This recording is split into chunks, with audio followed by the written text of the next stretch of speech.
Assalamualaikum warahmatullahi wabarakatuh.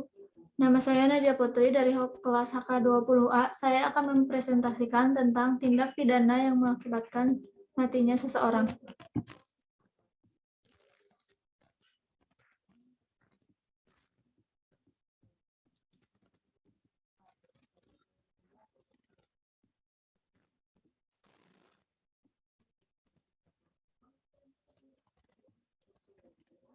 Tindak pidana penganiayaan yang mengakibatkan matinya seseorang adalah perbuatan di mana berupa penyerangan atas tubuh atau bagian dari tubuh yang mengakibatkan rasa sakit atau luka, bahkan sampai menimbulkan kematian.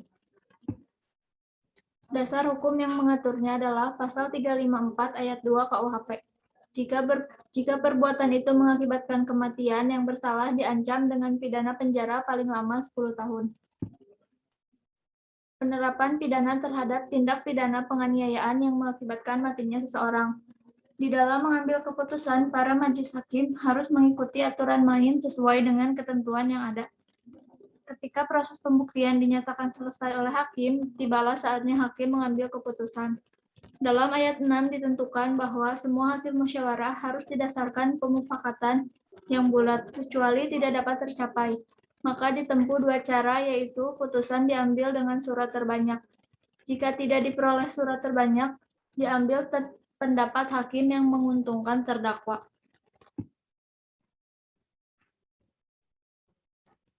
Pertimbangan hakim dalam putusan.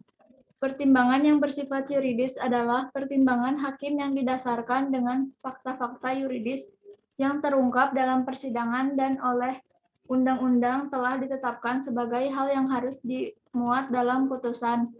Hal-hal yang dimaksud tersebut diantaranya dakwaan jasa penuntut umum, keterangan terdakwa dan saksi, barang-barang bukti, dan pasal-pasal dalam peraturan hukum pidana.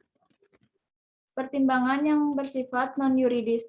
Keadaan-keadaan yang digolongkan sebagai pertimbangan yang bersifat non-yuridis adalah latar belakang dilakukannya tindak pidana, akibat-akibat yang ditimbulkan, kondisi diri terdakwa, serta faktor agama. Hal-hal yang memberatkan pidana. Dalam KUHP hanya terdapat 3 hal yang dijadikan alasan memberatkan pidana, yaitu sedang memangku suatu jabatan atau ambletik, hodaningheid, pasal 52 KUHP, residif atau pengulangan, detail 6 buku 1 KUHP, dan gabungan atau samenloop, pasal 65 dan pasal 66 KUHP. Hal-hal yang meringankan pidana. KUHP tidak secara rinci mengatur hal-hal yang meringankan pidana. Menurut KUHP, hal-hal atau alasan-alasan yang dapat meringankan pidana, yaitu percobaan, pasal 53 ayat 2 dan 3, membantu atau medeplicate, pasal 57 ayat 1 dan 2, dan belum dewasa atau minderjarigheid, pasal 47. Hal tersebut merupakan alasan-alasan umum, sedangkan alasan-alasan khusus masing-masing diatur dalam pasal 308, pasal 241, dan pasal 312. Kesimpulannya, pidana yang dijatuhkan terhadap pelaku penganiayaan yang mengakibatkan hilangnya nyawa seseorang adalah pidana penjara minimal 5 tahun dan maksimal 7 tahun. Dasar pertimbangan hakim dalam menghukum pelaku tindak pidana penganiayaan antara lain fakta-fakta persidangan, keterangan terdakwa di persidangan, keterangan saksi dalam persidangan, barang bukti di depan persidangan, dan pertimbangan hakim yang bersifat non-yuridis.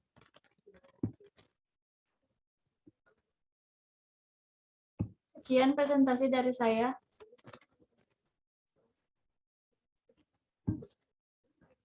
Wassalamualaikum warahmatullahi wabarakatuh.